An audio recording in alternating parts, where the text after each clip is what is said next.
So we're in the middle of a power cut at the moment. It's winter here, and I live on a hill in the middle of Wales, as I may have mentioned before in some of my other videos, and I get off asked the question.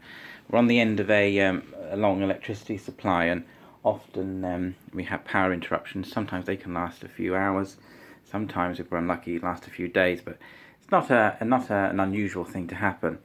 So of course I have lots of provisions in place for when we're off the power for a few days or for a few hours if it happens in the dead of night, because being here there are no street lights or anything. So when the power goes off, you're plunged in complete darkness usually anyway. It doesn't look like the whole grid or anything is off because there's a few lights in the distance there. But I just thought I'd run through, as quite a few people over the years have asked me, how do we cope if there is a power cut? Well, I've got a few oil lamps and lots of candles, candle holders and things around the house set up for when such a thing does happen, like has happened at the moment. So in the kitchen you can see it's quite well illuminated.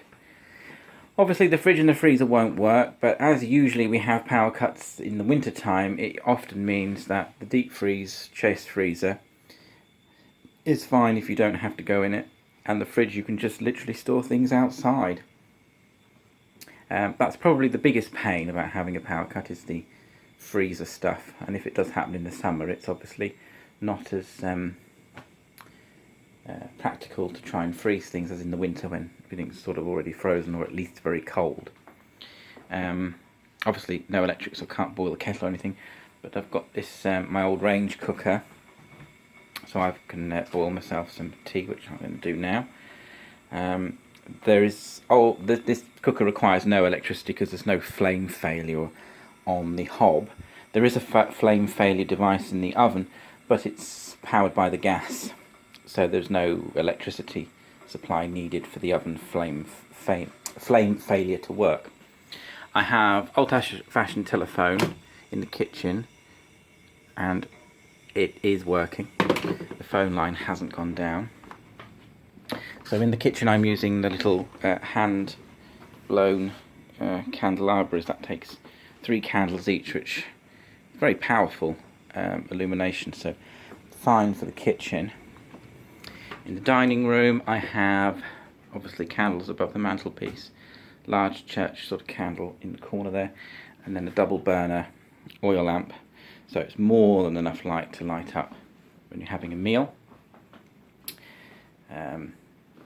In the hallway there is a single burner oil lamp, so that lights the hallway up. Obviously I've got mechanical clocks, so I'm fine for telling the time. There's another old phone here in the hallway, and in the hallway, in the hall stand, it's not particularly light in here, there is candles. Going through into the living room, I have another double burner oil lamp, and there's a further 2 candles here in the window, sort of all the time, so that in the living room there's plenty of light. And then in the bedroom I have a candle holder, which is actually my partner's candle holder, this one.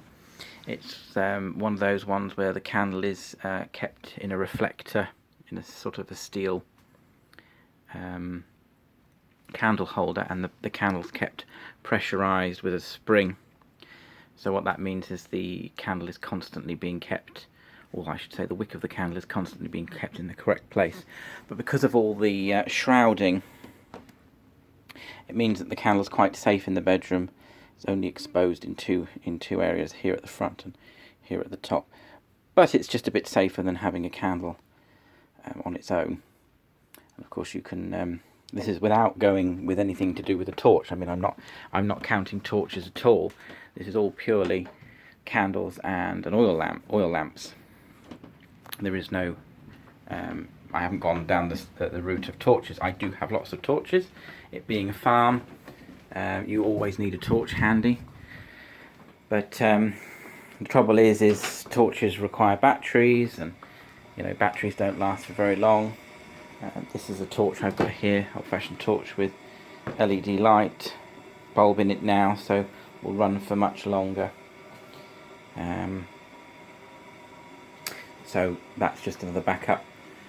The hot water for the sink is a pain because it's an electric hot water heater, so when the power goes out like it has done, hot water you'd have to boil by using the kettle. I have a wood burner. The burner is in the dining room. We bring the torch. It'll be easier to see if I bring the torch. I can light things up. Got a wood burner, so that basically means I can boil the kettle. I haven't got a light at the moment because it's very warm. The heating is electric in here, so obviously as soon as it's cold enough I can light the fire, and that way I'll get hot water and heat for the wood, for free from the wood that we have around the farm. So I'm fine for hot water to have a wash and things. So we can pretty much do okay in a power cut. It's not really an issue. Battery radio, obviously, so you can keep in touch. And as I said, the old fashioned phone, so you can still make calls if the phone lines haven't gone down. You can still ring people for any emergency reason. I'll show. There's a mechanical clock, so you know what the time is. Here's the other phone. It's in the hallway, and in the drawer here underneath the phone is candles. This is always kept well stocked with candles for emergencies in the hall stand there.